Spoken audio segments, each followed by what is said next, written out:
Assalamualaikum warahmatullahi wabarakatuh. Perkenalkan, nama saya Catur Budi Santoso.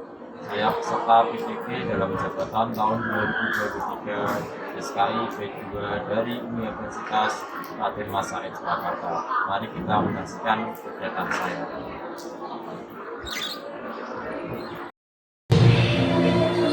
Assalamualaikum warahmatullahi wabarakatuh.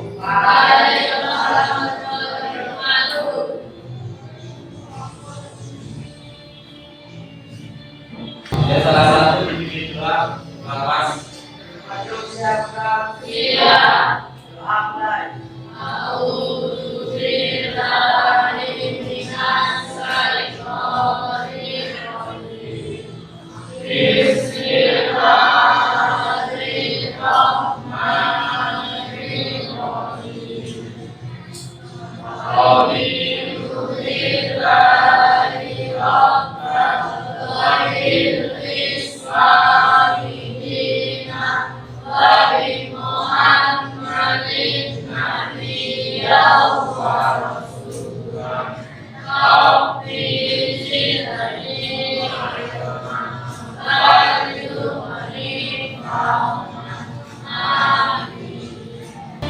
Hari ini ada yang sakit, ada yang masuk.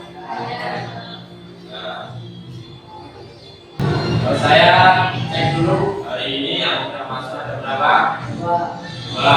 Kenapa? Sakit, kayak sakit sudah kedua yang bisa sampai semasa kita. Yang ini dari semoga diberi pelajaran dalam apa yang dilakukan mereka. Kalau kita materi kali ini adalah tentang pendidikan dan afasia. Sebelum kita melihat pelajaran dan afasia, kita ingat pelajaran kemarin tentang Nabi Muhammad. Kasih pertanyaan untuk materi yang kemarin. Diapakah dari ayat Rasulullah SAW? Mas, ayat dari Rasul yaitu Abdullah bin Abdul Muthalib. Ayat dari Rasulullah. Terus untuk dari ibunya Rasulullah, apa yang bisa jawab? Coba. Aminah juga atau Siti Aminah. Terus setelah Rasulullah, materi kemarin kita bahas tentang kelompok Siti. Ada berapa kelompok Siti? Pertama siapa? Abu Bakar Siddiq. Yang kedua? Tiga? Utsman bin Affan. Empat? Ali bin Abi Thalib. Setelah kelompok Siti, materi kita itu adalah Nasi Maya atau Baju Maya. Ada yang masih ingat Baju Maya? Siapa akan berdiri dari Baju Maya? Mas?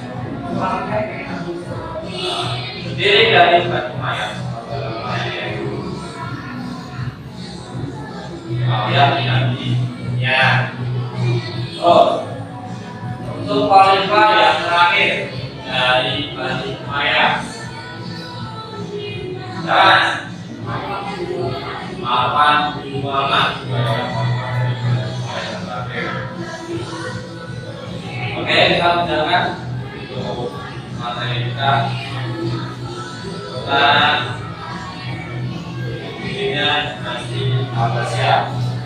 Untuk materi kita dinasti Umayyah dan Abbasiyah, kita sudah beri sampaian pembelajaran kita dalam dinasti Abbasiyah. Ini sampaian pembelajaran kita nanti kita menganalisis sejarah tentang berdirinya dan berkembangnya peradaban Islam pada masa Khalifah Abbasiyah, meneladani peran ilmuwan serta ulama sebagai inspirasi dalam memajukan ilmu pengetahuan dan teknologi dengan menjunjung tinggi agama demi kemajuan peradaban bangsa. Oh, itu tujuan pembelajaran, yaitu menganalisis secara peradaban Islam pada masa Daulah Abbasiyah untuk menunjukkan jiwa yang optimis, kritis, dan berprestasi. Itu juga pembelajaran kita kali ini. Terus dengan kriteria pencapaian tujuan pembelajaran. Nah ini satu. Jadi peserta didik nanti kalian mampu menjelaskan latar belakang berdirinya dinasti Bani Abbasiyah. Oh yang kedua, peserta didik nanti mampu menjelaskan faktor yang menyebabkan perempuan dari Bani Abbasiyah.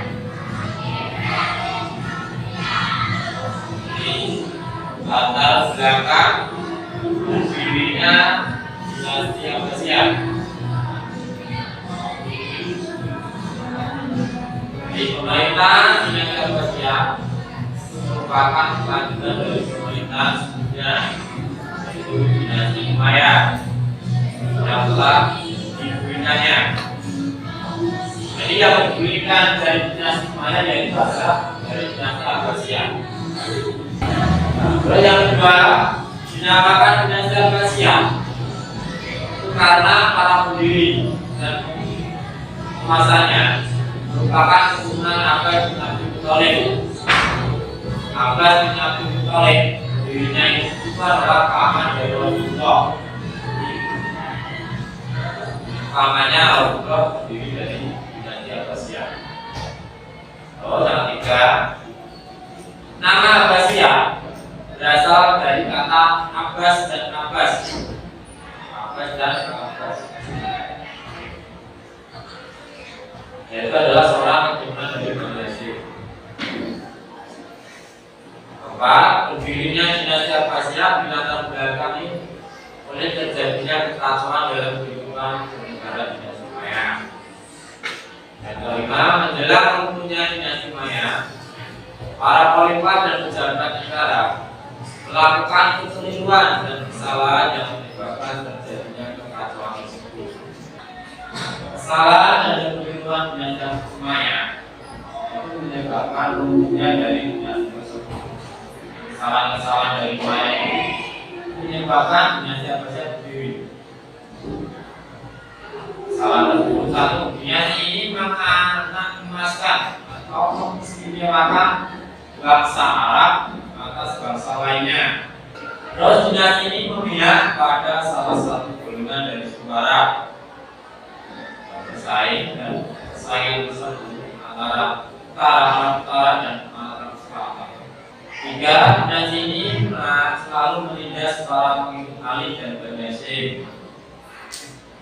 Dinasti ini juga mengingkari salah satu isi dari perjanjian Al-Mujamah.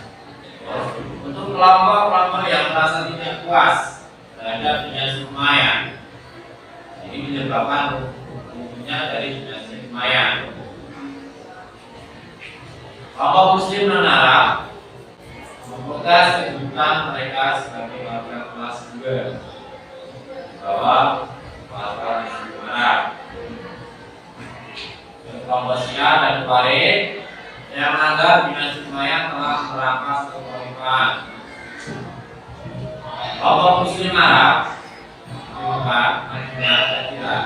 yang merasa sakit hati atas perlakuan istimewa terhadap manusia. Keempat, kelompok Muslim yang soleh dari Arab maupun non-Arab menganggap bahwa dinasti Umayyah itu mereka bergaya istimewa jauh dari ajaran agama Islam. Dua, untuk mencari dukungan masyarakat luas, kelompok dinasti Abbasiyah melakukan propaganda yang mereka sebut dengan gerakan dakwah. Tiga, mereka mempropagandakan bahwa memberikan kekuasaan pemerintah dinasti Umayyah merupakan perintah agama. Empat, di samping itu, untuk meraih simpati umat dan dukungan manusia, mereka tidak mengusung dari nama Bani Abbas, tapi mengusung nama Bani Hashim. Mereka mengatakan bahwa jabatan khalifah merupakan hak dari keluarga Nabi. Dari latar belakang berdirinya dari dinasti Abbasiyah. Gerakan mereka didukung oleh kaum Sinan, Wari, dan Marwari di kota Khorasan yang sebelumnya telah ditindas oleh dinasti Umayyah. Yang kedua, kesamaan nasib sebagai kelompok yang tertindas.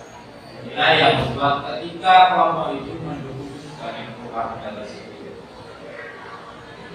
Ketiga, jadi latar belakang lainnya dinasti Abbasiyah, yaitu kekecewaan yang menumpuk dan bersatu akibat dari kekeliruan dan kesalahan dari penguasa dinasti Umayyah dalam mengambil keputusan. Proses pembentukan dinasti Abbasiyah.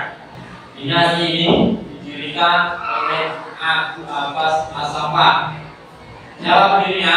Abu Abbas As-Saffah. Ia dipilih karena ia memiliki kemampuan yang keras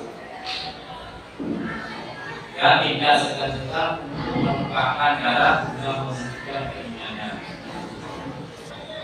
Penakalannya dari Bani Abbas untuk mendirikan Daulah Abbasiyah, membentuk gerakan di bawah tanah dengan melakukan propaganda, menyusun kekuatan secara diam-diam. Terus yang kedua, menerapkan politik bersahabat, yaitu keturunan Bani Abbas tidak memperlihatkan sikap berhubungannya dengan Bani Umayyah atau ke siapapun. Ketiga, menggunakan nama Bani Hashim atau Ahlul Bait. Dan ini dimaksudkan agar mendapat simpati umat Islam.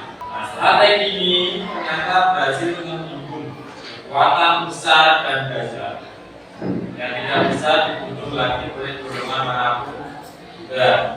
Para tokoh pendiri dinasti Abbasiyah menerapkan 3 kota sebagai pusat kegiatan, yaitu ada Umayyah, ada Nuaimah, ada Tufah, dan Khorasan. Kota Umayyah itu sebagai pusat perencanaan organisasi. Terus untuk kota Tufah sebagai kota penghubung. Terus ada kota Khorasan sebagai pusat perdagangan strategis. Ruang emas yang dimiliki Bani Abbas dengan kekuasaan Bani Umayyah itu terjadi pada masa khalifah yang terakhir, yaitu Khalifah Marwan bin Muhammad. Khalifah Bani Umayyah terakhir yaitu Marwan bin Muhammad, di mana waktu itu pemerintah dinasti Umayyah mencapai puncak kekacauan yang sulit bisa diatasi. Pemimpin gerakan Bani Abbasiyah pada waktu itu adalah Muhammad bin Ali. Kemudian diteruskan anaknya Ibrahim Fatimah dengan mengangkat Abu Muslim Al-Ghazali sebagai panglima. Sebelum Abu Muslim Al-Ghazali diangkat sebagai panglima perang, gerakan dakwah dan propaganda dilakukan secara diam-diam. Hal itu dilakukan karena belum berani melawan dari dinasti Umayyah secara terang-terangan. Ini ada tokoh-tokoh diri dari Bani Abbasiyah. Ada 5. 1. Siapa tokoh dirinya? Muhammad bin Ali bin Abdullah. Apa yang kedua? Baik. Nah, tokoh pendiri Bani Abbasiyah yang ketiga? Abu Muslim Al-Ghazali. Terus tokoh pendiri dari Bani Abbasiyah yang keempat? Abu Abbas As-Saffah. Terus tokohnya yang kelima pendiri dari Bani Abbasiyah siapa? Abu Ja'far Al-Mansur. Ini adalah tokoh-tokoh pendiri dari Bani Abbasiyah. Terpindah ibu kota dari Kufah itu disebabkan karena penduduk kota Kufah mayoritas dari Ismail dan dianggap dia setia kepada Bani Abbas. Sedangkan kota Irak banyak pilihan yang bersifat sementara. Selanjutnya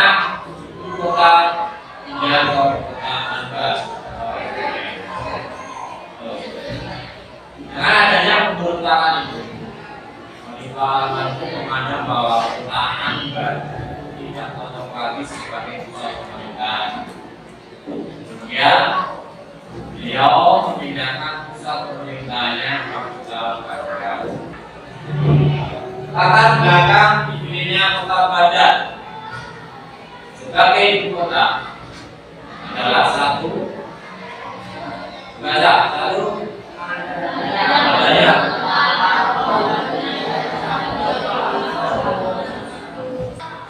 adanya pemberontakan Polandia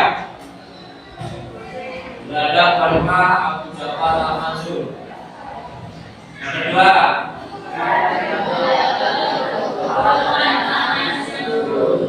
wilayah Baghdad itu luas dan tanahnya subur.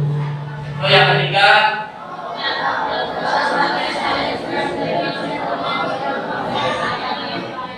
di letak Baghdad sangat strategis dan mudah dijangkau oleh berbagai wilayah, menggunakan Baghdad sebagai pusat pemerintahan. Kota Baghdad terdiri dari Kota Baghdad adalah Khalifah Abu Ja'far Al-Mansur. Dan arsitek yang membangun kota itu adalah Raja Muhammad dan Muhammad dan para pekerja berpengalaman dari Syam, Kufa, Basra, Mansur. Mereka kehilangan kota-kota lainnya. Jumlah tenaga kerjanya dibangun Kota Baghdad itu telah lebih dari 100.000 orang. Kalau Kota Baghdad itu kerjanya banyak, kurang lebih ya 100.000 orang. Kota Baghdad itu bentuknya bugar dengan gaya bangunan Islami. Dengan kota dibangun sebuah istana. Istana tersebut diberi nama Al-Jahab. Istana namanya diberi nama Al-Jahab atau istana keemasan. Nah, istana keemasan itu luasnya 160.000 hektar persegi dan masjidnya seluas 40.000 hektar persegi. Dan di luar dari Kota Baghdad tersebut dibangun kota-kota Sabih dan kota Malawi dan dia serta dibangun istana Al-Jahab atau istana Agama.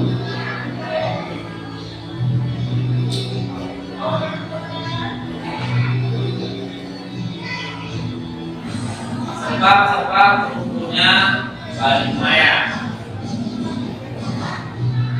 Apa saja sebab-sebab tentunya dari Bani Umayyah? Lalu itu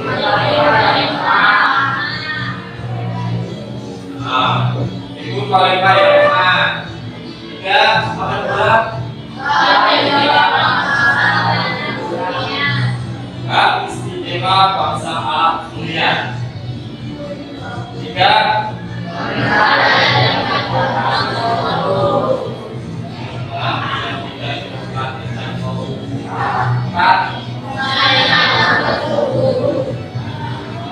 persaingan antar suku dan empat punya Bani Umayyah.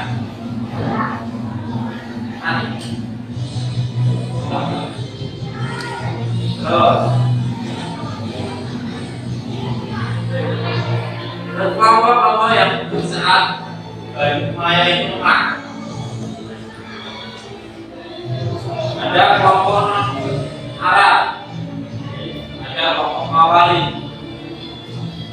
Terus dua ada kelompok Khawarij dan Syiah. Tiga kelompok Muslim Arab atau Madinah Negara. Empat kelompok Muslim yang mulai dari Arab Arab, kelompok yang setelah kita membaca dan pelajari tadi sejarah berdirinya dari Indonesia, kita dapat mengambil hikmah dalam segi tawadan. Antara lain sebagai berikut: satu, bersungguh-sungguh dalam meraih meraih cita-cita tanpa pantang menyerah walaupun banyak beban. Kita adakan pengorbanan baik berupa waktu, materi, tenaga, pekerjaan, jaminan dasar. Dua, kerjasama dan saling menolong sama umat Islam.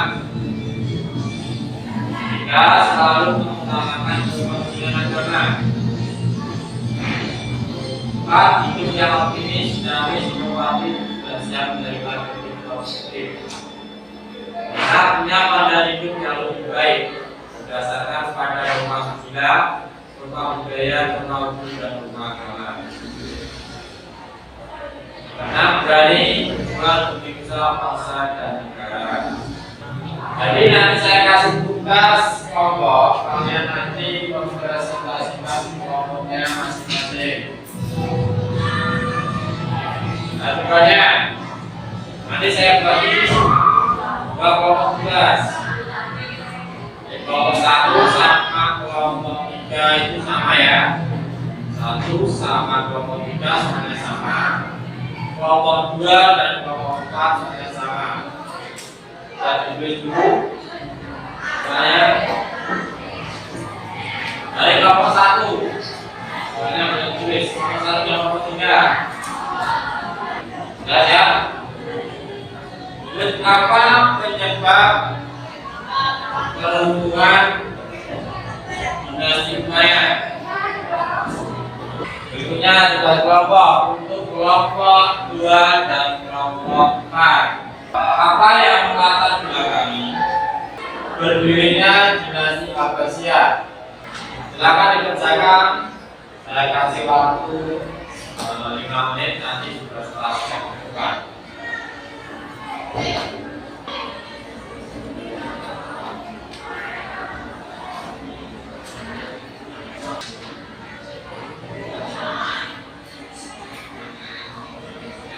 Perhatikan proses penyebab keruntuhan dari dinasti Umayyah.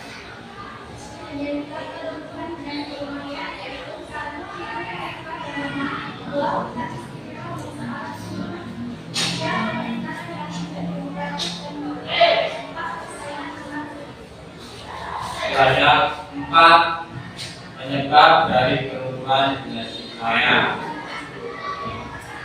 Terus untuk nomor 2 akan menunjukkan apa yang melatar belakangi berdirinya dinasti Abbasiyah. Latar belakang berdirinya dinasti Abbasiyah. Lalu mulailah dia merupakan kelanjutan dari pemerintahan sebelumnya, yaitu dinasti Umayyah yang telah berdirinya. Juga dinamakan dari Abbasiyah karena pada pendiri dan penguasanya merupakan keturunan Abbasiyah yang merupakan nama Al-Qur'an merupakan nama keturunan dari dinasti Umayyah. Jika ada gambaran yang mengaku dinasti Umayyah telah menahan Berapa? Ada 4. Oke. Supaya buat kalian di rumah bisa ditulis.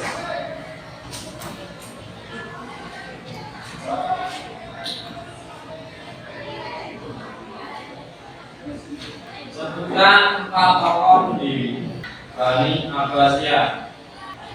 2. Sebutkan kelompok-kelompok yang tidak senang dengan kepemimpinan dinasti Umayyah. 3. Mengapa kelompok-kelompok tersebut tidak menyenangi kepemimpinan dinasti Umayyah. 4. Jelaskan usaha-usaha yang dilakukan oleh Abu Muslim dalam usahanya membangun dinasti Abbasiyah. 5. Sebutkan latar belakang dipilihnya Baghdad sebagai ibu kota Daulah Bani Abbasiyah. Itu kegiatan kalian dengan datang ke masjid. Kita akhiri pertemuan kali ini. Salah satu ketua kelas bisa bimbing juga. Dan siapkan salah satu judul